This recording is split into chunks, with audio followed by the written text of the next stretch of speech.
Hello students, hope you all would be fine. Today we will be starting a new lesson in English literature and the name of that lesson is Dreams Never Die. So this is a very inspiring lesson, very nice lesson, and it gives us the moral, it gives us a message that whatever the situations may be, but our journey never ends. We should not cry, we should not make excuse of the problems we are facing in our life. We cannot escape from our responsibility.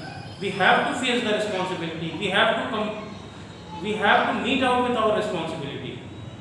Just because there is a problem, we cannot turn our face.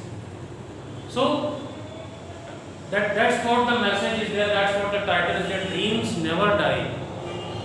If our dreams are there, if you have seen a dream that you have to achieve a post of an officer, if you have to do something big in your life, so you have to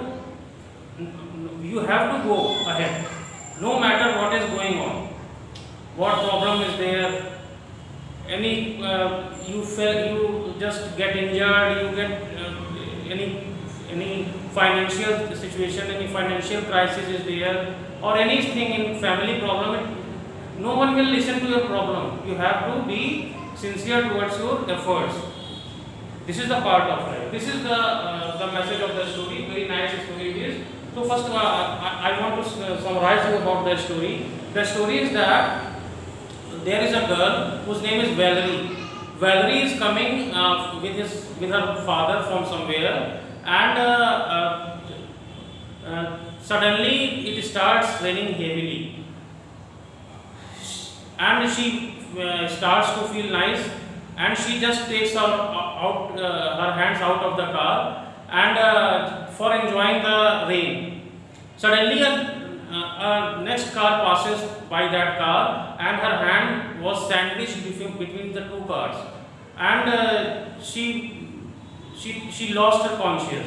Immediately she was taken to the hospital, and there she did not have the conscious. And when she got there, when she got her conscious back, then she realized she was not able to recognize where she was. She was thinking that she was in Antarctica or somewhere else, but in Antarctica also everything is white, but the temperature is not very cold there.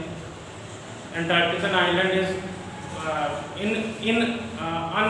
uninhabited, but there the population was also there. But suddenly she was thinking, and then she came to know that she was in hospital. A doctor came and she said that, child, you were coming from your car, and you were suddenly you met an accident, and you in this way you were brought to the hospital, and we just have did the surgery of your left hand. So she said she was nervous, and she asked how much time I will recover or not. Then doctor said, no, my child, you will be recovering, but it will take some time. She said, how much time, doctor? The doctor said, it will take a little time, it will take some time, 1.5 years near about.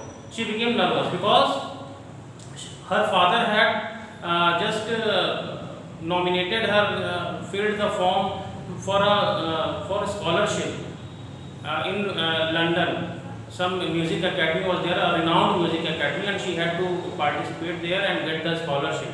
Now she was not able to go there. She became very nervous, and she came back to home, and she was sleeping. When her eyes got opened, she said she thought that where my piano was, because she used to play piano was nowhere.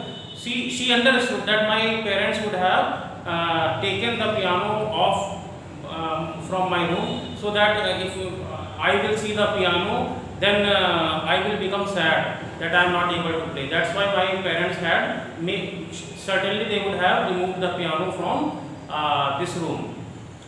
And now she is thinking, she is saying that everything has lost. Now her father came there, and her father said that no, my child, no, nothing has lost. Every year you can grab the opportunity of winning the awards. You can get the awards. But first of all, your hands should become good. It should become well. Then you will next year you can do. So no need of any type of worry. You just be positive. She thought that my father always gives me the message to be positive. It is his nature, but it is now I am on bed, so it is not very good thing for me, good sign for me. But what she can do? She had to bear the loss. Suddenly, her music teacher, whose name was Joy Spencer. So Joy Spencer, he just called her, means her phone rang, and she just picked up the phone and she just said hello. Then on the other hand her music teacher, Mr. Spencer, was there, and Mr. Spencer said that where you have to. Mr. Spencer said that Valerie, there is a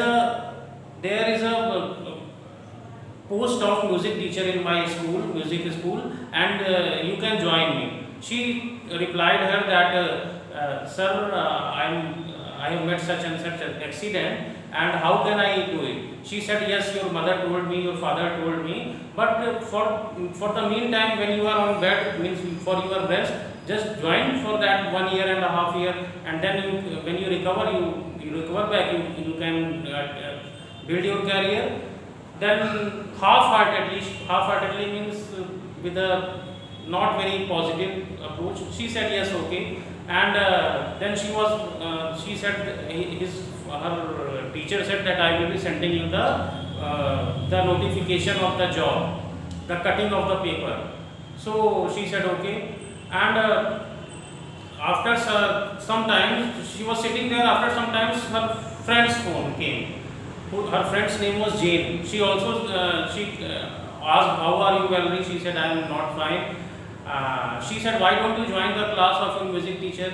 She said, yes, he called me and he has offered me to join the class. Then she said, why don't you join? She said, for the meantime I can join, but how can I teach the children? Because my left hand is not okay. She said, you have the right hand now. So don't cry over what you don't have. You just gather your energy, and what you have, the best you can deliver, you deliver it. By the right hands, you can play the chords, and your voice is also very melodious. You can sing also.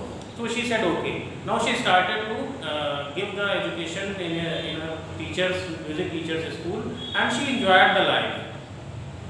And once in a week, her friend, whose name was Jane, she also used to came to meet her. Now she was enjoying her life, and now she came to know that yes, this is a very good time, and next year I will be more experienced,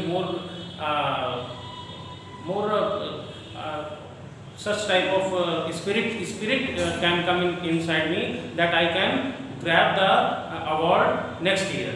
So in this way, she just enjoyed her life, and she thought that I can build my career next year, and if something negative, something wrong happens, we should not become nervous. We have to move ahead with the best possible opportunity. In this way, she was able to keep her dreams alive. Her dreams was never, her dreams never died. That is why its lesson's name is Dreams Never Die. So this is a very inspiring story, and some word meanings are there. First is half-heartedly. Half-heartedly means with little interest. Demonstrate. Demonstrative adjective I told you, na. Demonstrate means to show clearly. Inspiring means encouraging. Uninhabited means empty place. I have told her that she was thinking that I was in an uninhabited place in Antarctica. So uninhabited means empty place. Tranquility means calmness. Shanti जिसको हम कह सकते हैं, calmness. Consciousness means being aware. If I am aware of anything, that was someone will say you are conscious. Overcome means if we are just losing our hope, then we collect our hope, our energy, and just fight back and succeed. That is called overcome. Tackle or win. It means tackling or winning. Heartbroken means overwhelming sorrow. Overwhelming means very, very much. filled, the heart filled with very much feeling of sorrow. Enthusiastic means showing great excitement. So this was the whole of the story, and the question answer I will be sending in PDF format. Thanks for watching and have a wonderful day.